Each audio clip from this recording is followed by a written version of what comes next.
The sun was beginning to set over the historic French Quarter of New Orleans, painting the sky in beautiful shades of orange and purple.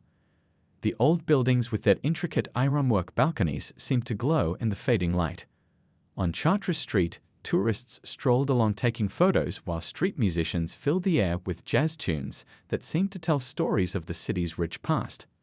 Among the many restaurants lining the street, Bayou Sol stood out with its warm yellow lights and the smell of spices that made passers-by stop and take a deep breath. The restaurant had been there for nearly 50 years, becoming a landmark for anyone wanting to taste real Creole cooking. Inside, the dinner rush was just starting. Tables were filling up with a mix of tourists and locals. The walls were decorated with black and white photos showing the history of the restaurant and the family that owned it. In one corner, an old record player was spinning vintage jazz records, adding to the authentic feel of the place. Andrew had been working at Bayou Sol for almost 10 years now. At 32, he carried himself with quiet confidence as he moved between tables. He wasn't just any waiter, he had a culinary degree and knew more about food than most of the people he served. But he was humble about it, never showing off unless someone asked for his opinion about a dish or a wine pairing. "Table 12 is yours," said the hostess, handing Andrew 4 menus. 4 people from out of town. Andrew nodded and straightened his crisp white shirt. He took pride in his appearance and his work. Even on the busiest nights, he never let the pressure show. His grandmother had taught him that good service was an art form, and he treated it that way. As he approached table 12, Andrew put on his warmest smile. The group seated there looked tired from a day of sightseeing. 2 men and 2 women, all wearing matching t-shirts with Big Easy Tour 2025 printed on them, were busy looking at their phones. "Good evening, folks. Welcome to Bayou Sol. My name is Andrew, and I'll be taking care of you tonight," he said, placing menus in front of each person. One of the men barely looked up from his phone. The others gave quick nods without really acknowledging Andrew's presence. "Can I start you off with something to drink? Our house specialty is the Hurricane cocktail, but we also have a great selection of local beers and wines," Andrew continued, undeterred by their lack of enthusiasm. "Just water for now," said one of the women, still not making eye contact. Andrew had been doing this long enough to know that some guests started off cold, but warmed up once they tasted the food. He believed in giving everyone his best service, regardless of first impressions. "Coming right up. And while I get your waters, let me tell you about our specials tonight," he said. "Chef has prepared a blackened redfish that was caught fresh this morning. It's served with dirty rice and collard greens, cooked with a family recipe that goes back 4 generations." As Andrew described the food, his eyes lit up. This wasn't just a job for him, it was a passion. His own grandmother had taught him to cook when he was just tall enough to reach the stove, and many of the recipes served at Bayou Sol reminded him of Sunday dinners at her house. "Whatever," mumbled one of the men. "Just give us a few minutes." Andrew nodded politely. "Of course. I'll be right back with your waters." As he walked away, he overheard one of them say something that made the others laugh. He couldn't make out the words, but the tone was unmistakable. Still, Andrew kept his head high as he headed to the service station. He'd encountered all types of customers over the years. Some were wonderful, and others tested his patience. But his grandmother had also taught him another important lesson: never let anyone else's behavior change who you are. Little did Andrew know that this particular table would put that lesson to the ultimate test before the night was over. Andrew returned to table 12 with a tray of water glasses and a basket of fresh cornbread. The rich, buttery smell of the cornbread usually made customers smile, but the 4 tourists barely seemed to notice as he set everything down. "Have you had a chance to look at our menu?" Andrew asked, placing the cornbread in the center of the table. "Our gumbo today is particularly good. My grandmother used to say you can tell a good restaurant by its gumbo." One of the men, wearing a baseball cap indoors, looked up with a smirk. "You don't say? And what makes you such an expert on food?" The woman beside him giggled, nudging her friend. "Maybe he's just repeating what they tell him to say." Andrew kept his smile in place, though it didn't quite reach his eyes now. "Actually, I have a culinary degree. I've been working here for almost 10 years. "A culinary degree. The man in the cap looked Andrew up and down, skepticism written all over his face. Didn't know they handed those out to just anyone these days. The other man, who had been quiet until now, spoke up. "We'll have the gumbo then. Let's see if it's as good as you claim." Andrew wrote down their order. As he was about to ask if they wanted anything else, the quiet man continued, "And listen, boy, make sure the chef knows we want it authentic. None of that watered-down tourist stuff." The word boy hung in the air between them. Andrew felt his jaw tighten, but he kept his voice steady. "Of course, sir, all our food is authentic. The chef doesn't know how to make it any other way." As Andrew turned to leave, he heard one of the women whisper, "Does he have to be our waiter? Can't we get someone else?" The restaurant was busy now, with every table filled and a line forming at the door. The sounds of laughter and conversation filled the room, but Andrew felt strangely distant from it all as he made his way to the kitchen. He handed the order to the cook, a man who had been like an uncle to him over the years. "You okay?" the cook asked, noticing Andrew's expression. Andrew nodded. "Just some difficult customers. Nothing I haven't dealt with before." But as the night went on, the tourists at table 12 became increasingly difficult. When Andrew brought their gumbo, they complained it was too spicy. When he suggested a local beer that would pair well with their main course, they laughed and ordered the most expensive wine on the menu instead. "I bet you don't even know what this tastes like," said the man in the cap, pointing to the wine bottle. Andrew, who had actually helped select the restaurant's wine list, simply smiled. "It's a lovely choice. Notes of blackberry and oak with a smooth finish." The man snorted. "Right, like you'd know." As Andrew served their main courses, blackened redfish for 2 of them and jambalaya for the others, the woman who had been quiet most of the night spoke up. "This doesn't look like the jambalaya I had in that cooking show." "There are different styles of jambalaya," Andrew explained patiently. "Ours is Creole style with tomatoes, which is traditional in New Orleans. The Cajun style doesn't use tomatoes." "Are you trying to tell me I don't know what jambalaya is?" the woman asked, her voice rising enough that people at nearby tables glanced over. "Not at all," Andrew said. "I'm just sharing some information about our regional cooking styles." The man in the cap laughed. "Next thing you'll be telling us is that you invented the dish." Andrew felt the eyes of other diners on him now. He had always prided himself on handling difficult situations with grace, but these people seemed determined to test his limits. "Can I get you anything else?" he asked, choosing to ignore the comment. "Yeah," said the man who had called him boy earlier. "You can get us a waiter who knows what he's talking about." The table erupted in laughter as if this was the funniest joke they'd heard all day. Andrew stood there, his face a mask of professionalism, though inside he was struggling to maintain his composure. At the next table over, an elderly couple who were regular customers looked uncomfortable. The woman gave Andrew a sympathetic smile, and he nodded slightly in acknowledgement. "I'll check back with you in a bit," Andrew said to table 12, his voice still even. As he walked away, he heard one of them mimicking his accent, making the others laugh again. Andrew had dealt with rude customers before. It came with the job, but something about this group felt different. More pointed, more personal. He took a deep breath as he entered the kitchen, reminding himself that he wouldn't let them change who he was or how he did his job. What he didn't know was that things were about to get much worse before they got better. The restaurant had reached its busiest hour. Every table was full, and the sound of clinking glasses mixed with laughter and conversation.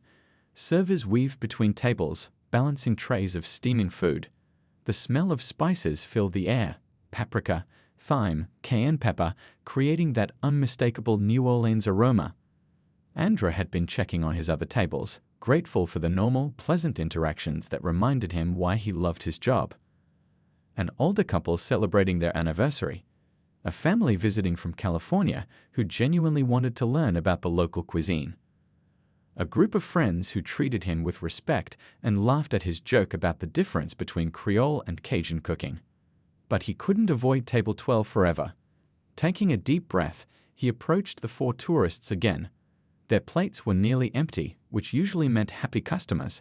Maybe the delicious food had softened their attitude. "How is everything tasting?" Andrew asked, his professional smile back in place.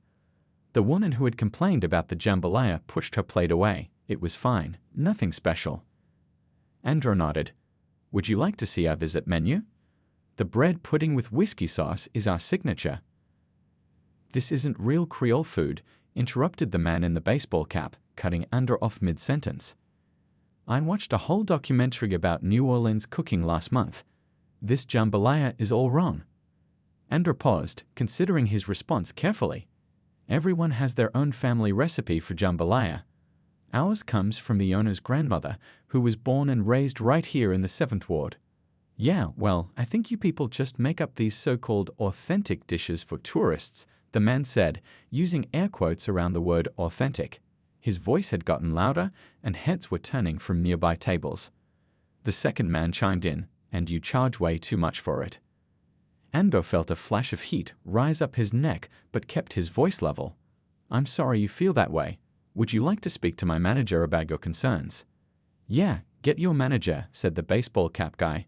Maybe he'll know something about real New Orleans food. The emphasis on he wasn't lost on Andrew.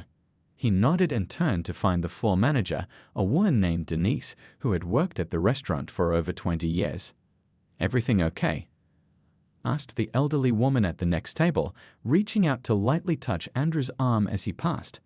Her eyes were kind and concerned. Yes, ma'am. Thank you for asking, Andrew replied quietly. When Andrew returned with Denise, the tourists were in the middle of loudly mimicking what they thought was a New Orleans accent, exaggerating and distorting the way locals spoke.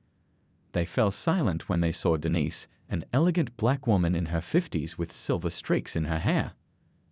I understand there's an issue with your meal, Denise said calmly. I'm the floor manager. How can I help? The tourists exchanged glances, seeming surprised. The baseball cap man recovered first. We just don't think the food is authentic, and your waiter here got defensive when we pointed it out. I see, said Denise, her expression neutral. Andrew is one of our most knowledgeable staff members. He's been with us for nearly a decade. Well, he clearly doesn't know what real jambalaya is supposed to taste like, said the woman who had complained earlier. And we're disappointed in the service too. What specifically was wrong with the service? Denise asked. The second man waved his hand dismissively at Andrew. He acts like he knows everything. Started lecturing us about cooking styles when we didn't ask. I see, Denise said again. And the food itself? Was it prepared properly? Was it hot? Flavorful? The group hesitated. Finally, the baseball cap man said, it tasted okay, I guess, but it's not authentic. The restaurant had grown quieter. People at nearby tables were trying not to stare, but the tension was palpable. Andrew stood still, his hands clasped behind his back, face expressionless despite the humiliation burning inside him. The second man turned to look directly at Andrew. Look, boy, you might fool these other tourists, but we know better. I don't think someone like you would understand real Creole cuisine anyway. A collective gasp rippled through the nearby tables. Denise's professional demeanor cracked slightly, her eyes widening at the blatant disrespect. Andrew felt something shift inside him. 10 years of holding back, of smiling through disrespect, of being the bigger person, it all welled up like a wave about to break. But before he could respond, a chair scraped loudly against the floor as someone stood up. It was the elderly woman from the next table. She walked over slowly, leaning slightly on a carved wooden cane. Though small in stature, she had a presence that commanded attention. Excuse me, she said, her voice clear and strong despite her age. I couldn't help overhearing your conversation. She looked at the 4 tourists, each in turn, her gaze direct and unwavering. The tourists shifted uncomfortably in their seats. The entire restaurant was watching now. Even the kitchen staff had emerged to see what was happening. Andrew had no idea what the woman was about to say, but something told him that everything was about to change. The elderly woman stood firmly beside table 12, her eyes sharp and clear despite her age. The silver bangles on her wrist clinked softly as she adjusted her grip on her wooden cane. The restaurant had fallen so quiet you could hear the jazz record that had been playing in the background all evening. I've been coming to this restaurant for over 30 years, she began, her voice steady and rich with the musical lilt of a true New Orleans native. And in all that time, I've never seen such disrespect shown to a member of their staff. The tourists looked uncomfortable now that someone was actually confronting them. The man in the baseball cap cleared his throat. "Ma'am, this is a private matter." "There's nothing private about the way you've been carrying on," the woman cut him off. "Half the restaurant has heard you insulting this young man." She gestured toward Andra, who stood perfectly still, his face a careful mask hiding his emotions. "Do you have any idea who you're talking to?" the elderly woman continued, looking directly at the tourists. "Do any of you know who this young man is?" The tourists exchanged confused glances. The woman who had complained about the jambalaya rolled her eyes. "The waiter." The elderly woman smiled, but it wasn't a warm smile. It was the kind of smile that said she knew something they didn't. "This waiter, as you call him, is Andrew Dubois. His grandmother's recipe book is in the Louisiana Steak Museum. His father owns this restaurant, and before that, his grandfather ran it for 30 years. The tourists' expressions began to change. The second man, who had been quieter than his friends, shifted uncomfortably in his seat. "And Andra here," the elderly woman continued, "graduated top of his class from the Culinary Institute. He's been featured in Southern Living magazine.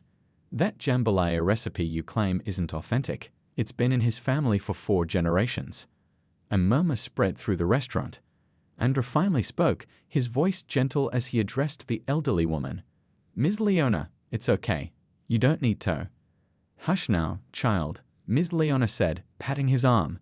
"Sometimes people need to learn." She turned back to the tourists. "This young man works the floor 2 nights a week because he believes a good chef should know every part of the restaurant business. The other 5 nights, he's in that kitchen creating dishes that people from all over the world come here to taste." Just then, the kitchen doors swung open, and a tall man with salt and pepper hair and the same warm brown eyes as Andra walked out. He wore a crisp white chef's coat with Executive Chef embroidered on the breast pocket.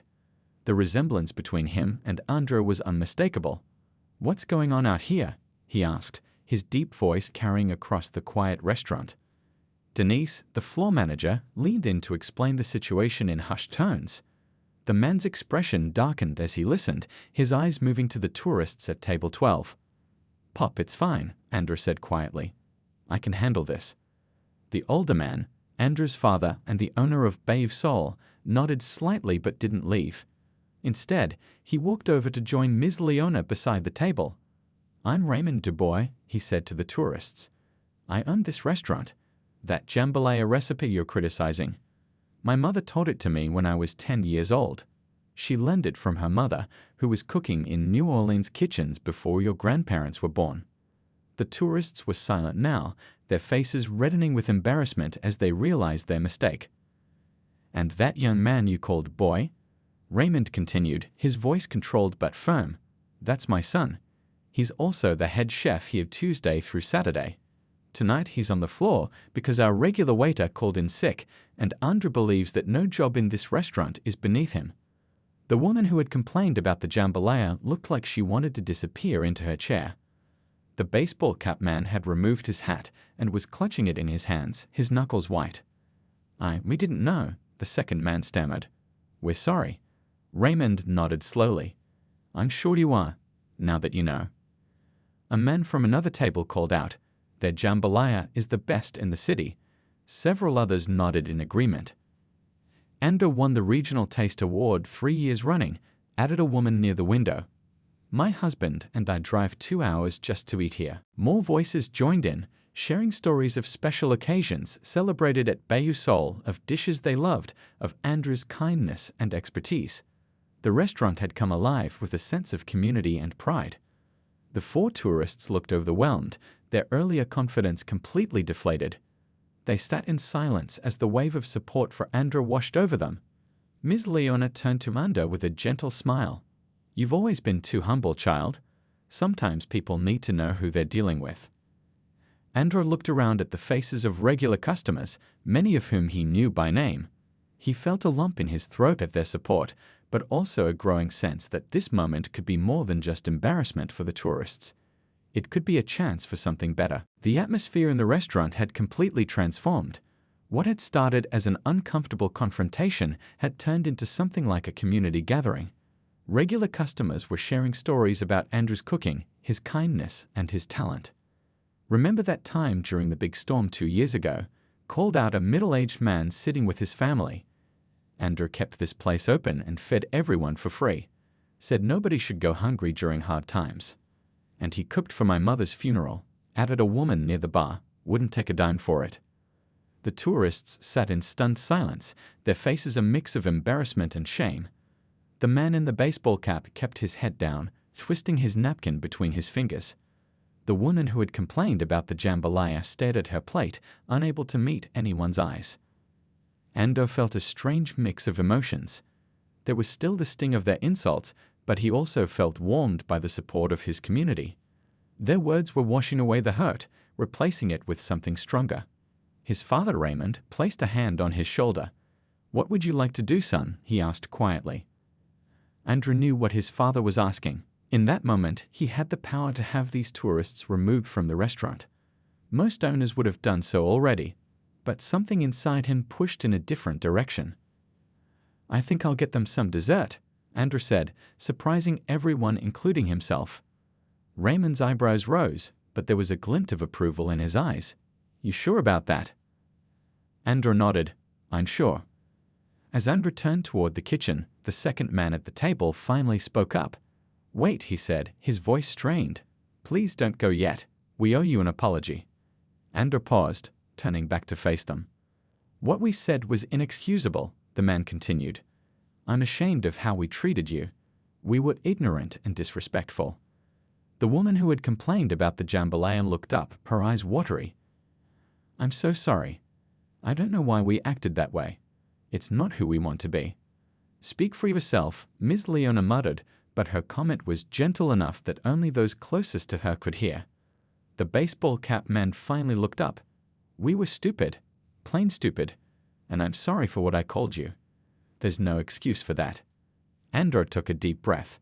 He could feel the eyes of the entire restaurant on him, waiting to see how he would respond. His father had taught him that how you handle difficult people says more about your character than how you treat those who are kind to you. "I appreciate your apology," Andrew said simply, "but I think there's something more important than me forgiving you." The tourists looked confused. "It's about understanding," Andrew continued. "When you visit a place like New Orleans, you're not just visiting buildings or trying food. You're experiencing a culture that's been shaped by generations of people and their stories. The food I cook isn't just ingredients in a pot. It's my family's history on a plate." The restaurant had fallen silent again, but this time it was different. People were listening, nodding, some even wiping away tears. "Tell you what," Andrew said, his voice gaining strength. "If you're willing, I'd like to share something with you. Give me a few minutes." Without waiting for their response, Andrew headed to the kitchen. His mind was racing with a plan that had formed suddenly, but felt absolutely right. Inside the kitchen, the staff looked at him with concern. "You okay, chef?" asked a young cook. Andrew smiled. "I'm better than okay. I need to make something special. Can you help me?" For the next 15 minutes, Andrew worked with quick, practiced movements. His hands seemed to know exactly what to do, guided by years of experience and generations of knowledge. He pulled ingredients from shelves, measured spices by eye, and worked with a focus that blocked out everything else. Meanwhile, in the dining room, Raymond had pulled up a chair to table 12 and was talking with the tourists. His voice was low, but his words were having an impact. The tourists nodded frequently, their expressions serious and thoughtful. Ms. Leona had returned to her table but kept watching the scene unfold. Other diners were starting to return to their own meals and conversations, though many still cast curious glances toward table 12. Denise, the floor manager, moved through the restaurant, speaking quietly to each table, thanking them for their patience during the disruption. The baseball cap man had removed his hat completely now, placing it on the empty chair beside him. The woman who had been quiet most of the night reached across the table and took her friend's hand, squeezing it in a gesture of support or perhaps shared remorse. 20 minutes later, Andrew emerged from the kitchen carrying a large tray. On it were 5 small plates, each with a different dessert. He placed the tray on a stand next to table 12 and set a plate in front of each tourist. The 5th plate he placed in the center of the table. "This," he said, pointing to the center plate, "is our traditional bread pudding with whiskey sauce. The recipe hasn't changed in 50 years. He then pointed to each of the other plates in turn. And these are my own creations, inspired by my grandmother's recipes, but with my own twist. Each one tells a story about New Orleans and the people who built this city. The tourists looked at the beautiful desserts, then back at Andra, their expressions a mixture of surprise and gratitude. "I didn't come here to serve you dessert just to show off," Andra said quietly. "I came to share something with you. Because that's what food is really about. It's about sharing who we are." The tourists stared at the 5 desserts in front of them. Each one was a small work of art. The colors, the textures, the careful presentation. The smell of warm spices and sweet sauces filled the air around their table. Andra pulled up a chair and sat down. In any other restaurant, this might have seemed strange. A chef sitting with customers. But something had shifted in the atmosphere. This wasn't just about serving food anymore. "Try the bread pudding first," Andra suggested, pointing to the plate in the center. "This is my grandmother's recipe, unchanged for 50 years. The tourists hesitantly picked up their spoons. The baseball cap man, who had now tucked his hat away, was the first to taste it. His eyes widened slightly. "This is incredible," he said softly. The others tried it too, and their reactions were similar: surprise, then appreciation, then something deeper. It was as if they were tasting not just a dessert, but a piece of history. "My grandmother used to say that food carries memories," Andra said. "When she made this bread pudding, she was passing down stories that went back generations. She grew up in a time when black chefs weren't allowed to cook in the front of fancy restaurants. They were kept in the back, hidden away. But their food, their creativity, their skill couldn't be hidden."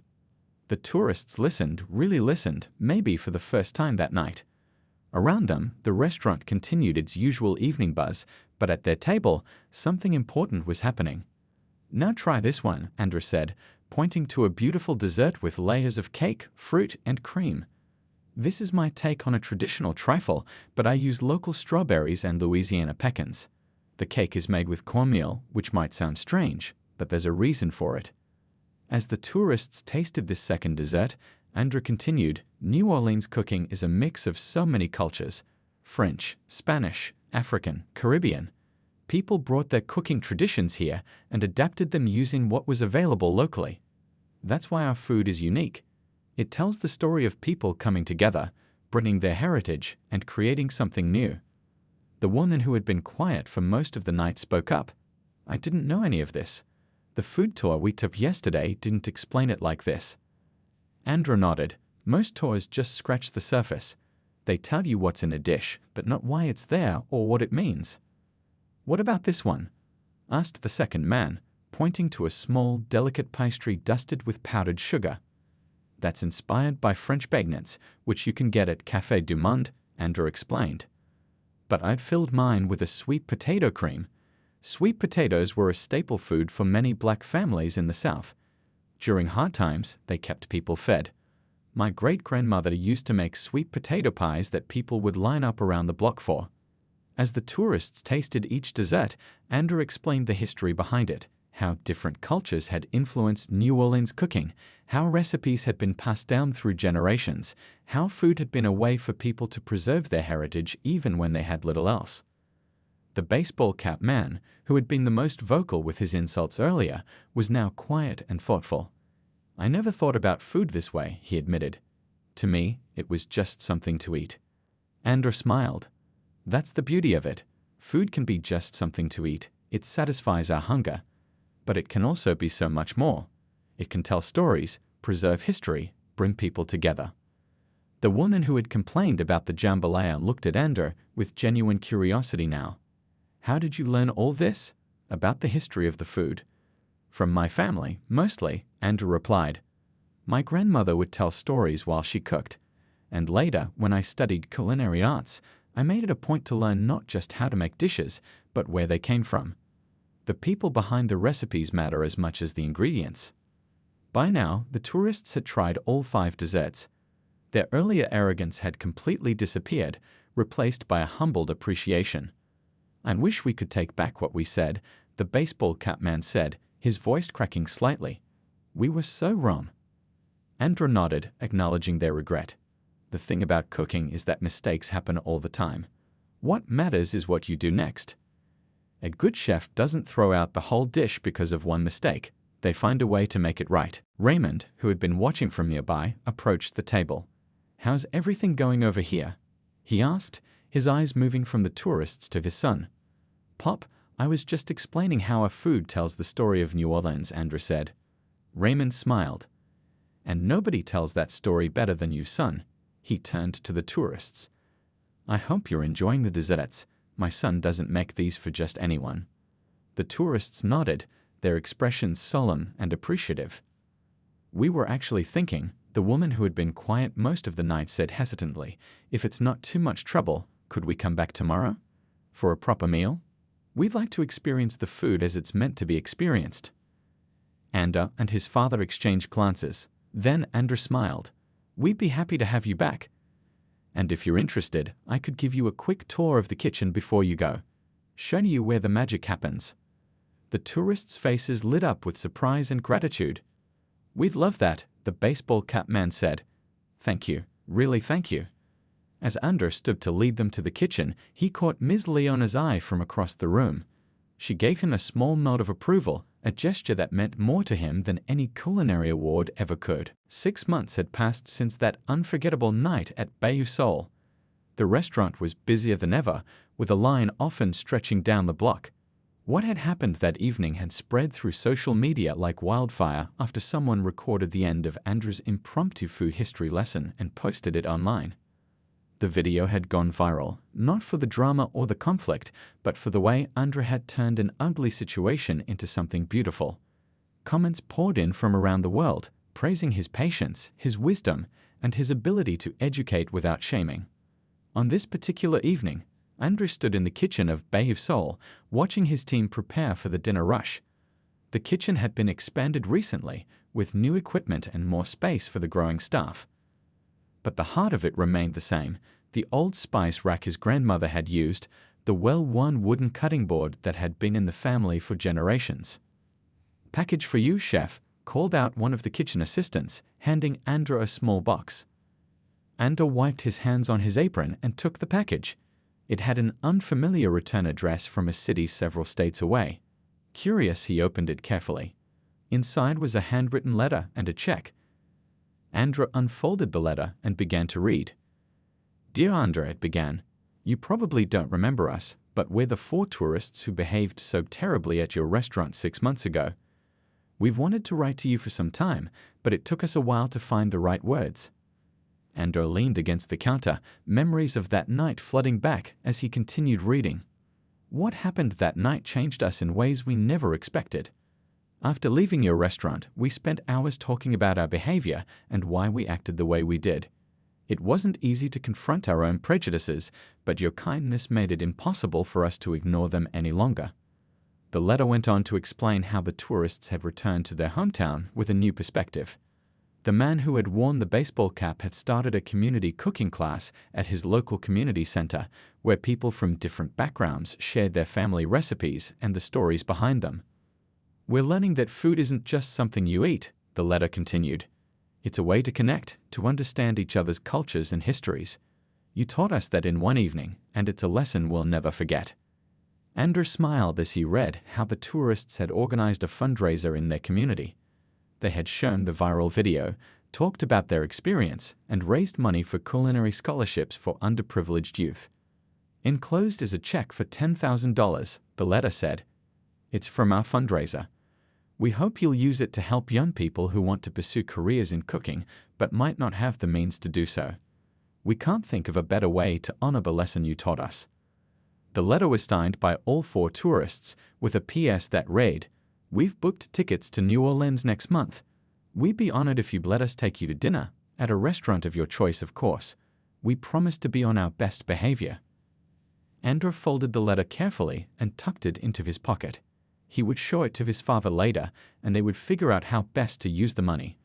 Already, he was thinking about starting a program that would bring students from local schools into the restaurant to learn about cooking and the rich cultural history of New Orleans cuisine. "Everything okay, chef?" asked Denise, the floor manager, noticing Andrew's thoughtful expression. "Better than okay," Andrew replied with a smile. "Remember those tourists from 6 months ago? Denise rolled her eyes. How could I forget? Well, sometimes the hardest conversations lead to the most important changes, Andrew said, tapping the letter in his pocket. That evening, as the restaurant filled with customers, Andrew looked around at what his family had built. At one table sat Ms. Leona with her grandson, who was now working part-time in the kitchen, learning the recipes that had been passed down through generations. At another table was a food critic from a national magazine, who had come to write about the chef who turned confrontation into conversation. Near the window, a young couple was celebrating their anniversary. They had specifically requested Andrew's table because they had seen the viral video and wanted to experience his service firsthand. Outside, the sun was setting over the French Quarter, painting the sky in shades of orange and purple, just like it had on that fateful night 6 months ago. But so much had changed since then. After the video went viral, Andrew had been invited to speak at schools and community centers about food, culture, and how to handle difficult situations with grace. He had started a YouTube channel called Cooking with Heritage, where he shared not just recipes but the stories and history behind them. The channel had quickly gained thousands of followers. Andrew had also finally started working on the cookbook his grandmother had always encouraged him to write. A collection of family recipes interwoven with stories of New Orleans and the people who had shaped its unique cuisine. As Andrew moved through the restaurant, greeting customers and checking on his staff, he thought about how one moment of disrespect had led to so much positive change. It hadn't been easy to keep his cool that night, to choose education over anger. But seeing the ripple effects of that choice, the lives touched, the minds changed, the conversation started, made it all worthwhile. "Table 7 is asking for you, chef," one of the waiters said, interrupting Andrew's thoughts. "They said they came all the way from Canada after seeing your video. They want to thank you in person." Andrew nodded with a smile. "Tell them I'll be right there." As he headed toward table 7, Andrew remembered something his grandmother used to say. When life gives you bitter ingredients, you can either complain about the taste or find a way to make them into something sweet. It seemed she had been right all along.